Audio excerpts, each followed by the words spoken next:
Hello hi नमस्कार welcome to the my YouTube channel the power of self love निजको थरे भल पाई देखंतु दुनियार सबू खुशी आपन को मिल जिवो मो कथा आपन को विश्वास होनी थरे विश्वास करी देखंतु नहले केम्भा भी थरे खेली देखंतु आपन को जीवन रे किपरि परिवर्तन आसीबा आरंभ होई जिवो आपन निजे जानि परिबे।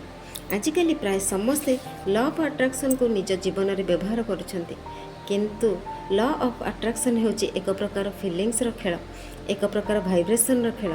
लॉ ऑफ अट्रैक्शन एवं सेल्फ लव परस्पर सहित जड़ित बिना फीलिंग्स रे आ बिना वाइब्रेशन रे लॉ ऑफ अट्रैक्शन केबे भी काम करिबो नाही। सेल्फ लव रे आम मन रे फीलिंग्स और वाइब्रेशन क्रिएट होई थाए। सो चलंतु प्रथमे आमे सेल्फ लव बा निजको निजे भल पाइबा आउ निजको संपूर्ण भाव में ग्रहण करिबा। निजको भल पाइबा पूर्व प्रथमे आपण को किछि करबा को हेबो ताहा हेउची निजको क्षमा करिबा।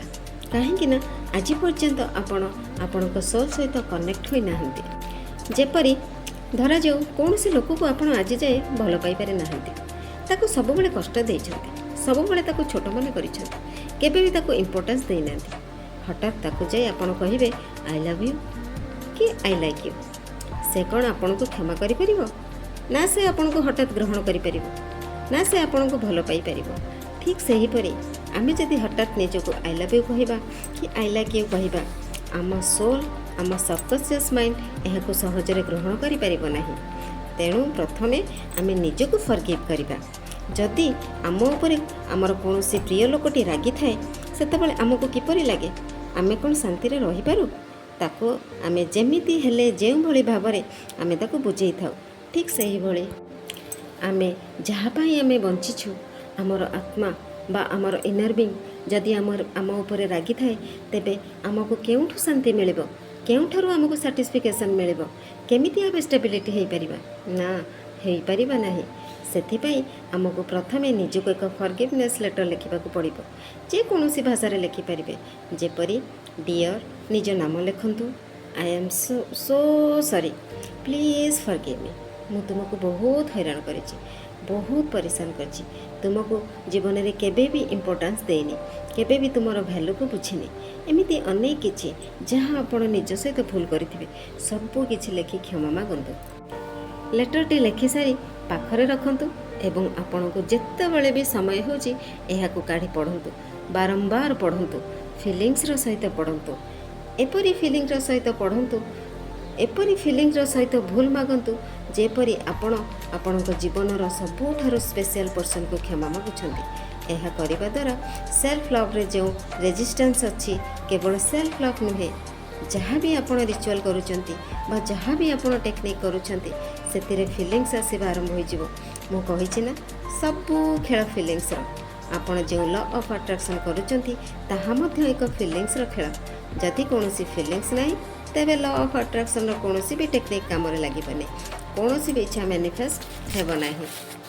सो प्रथमे आमे फॉरगिवनेस प्रैक्टिस करबा को हेबो निजको एपरी क्षमा मागिबाकू हेबो जेपरी कोनोसी स्पेशल पर्सन को क्षमा मागुछु।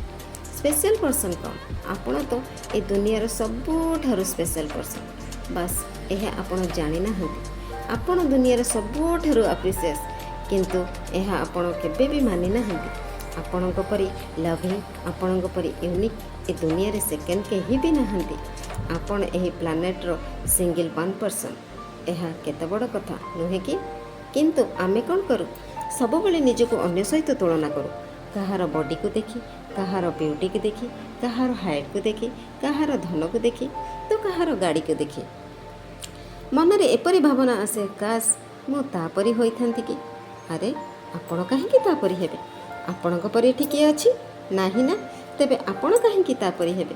तेणु आपण केबे भी कहा सहित निजको कंपेयर करनी एपरी कले निजर आत्मा को तो खराब लगी थाए ता सहित से भगवान को भी खराब लगी थाए जी पूरा संसार को सृष्टि करिछंती जी पूरा संसार को चलाउछंती जहार सृष्टि रे आपण सृष्टि केते बड़ आर्टिस्ट रो आर्ट आपण निश्चय किछि भाबी चिंती भगवान आपण को सृष्टि करिछंती अर्थात आमे तांको आर्ट रे तांको सृष्टि रे किछि ना किछि कमी बाहर करूछु जेमिति कि मु सुंदर नुहे ଯେମିତି ମୁଁ ସୁନ୍ଦର ନୁହେଁ, ମୋର ରଙ୍ଗ କଳା, ମୁଁ କାହିଁକି ଏତେ ଗରିବ, କାହିଁକି ଏତେ ଡେଙ୍ଗା, କାହିଁକି ଏତେ ଗେଡ଼ା, କାହିଁକି ଏମିତି ଘରେ ଜନ୍ମ ନେଲି।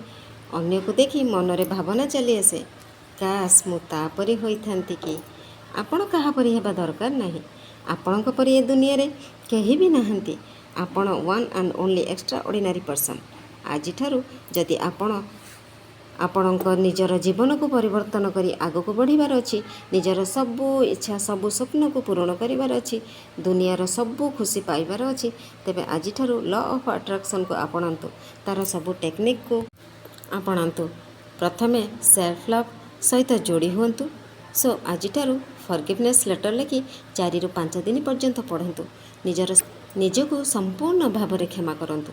ଆପଣମାନଙ୍କ ସପୋର୍ଟ ଏବଂ ଭଲ ପାଇବା ମିଳିଲେ ମୁଁ ନେକ୍ସଟ ଭିଡ଼ିଓ ବହୁତ ଶୀଘ୍ର ଆଣିବି, ଯେଉଁଥିରେ ଆମେ ଶିଖିବା ନିଜକୁ ନିଜେ ଆମେ କିପରି ଭଲ ପାଇପାରିବା, ସେଲ୍ଫ ଲଭ୍କୁ କିପରି। ମୋ ଭିଡ଼ିଓ ଯଦି ଆପଣମାନଙ୍କୁ ଭଲ ଲାଗିଥିବ ତେବେ ଲାଇକ୍ କରି ସବସ୍କ୍ରାଇବ୍ କରନ୍ତୁ, ଆଉ କମେଣ୍ଟରେ ଜଣାନ୍ତୁ ଆପଣମାନଙ୍କୁ ମୋର ଭିଡ଼ିଓ କିପରି ଲାଗୁଛି। ହଁ, ଯଦି ଆପଣମାନେ ସେଲ୍ଫ ଫରଗିଭନେସ୍ ଲେଟର୍ ଲେଖି ନ ପାରନ୍ତି ତେବେ ମୋ ନମ୍ବରରେ ମୋ ସହ ଯୋଗାଯୋଗ ମଧ୍ୟ କରିପାରିବେ। ରହୁଛି, ନମସ୍କାର।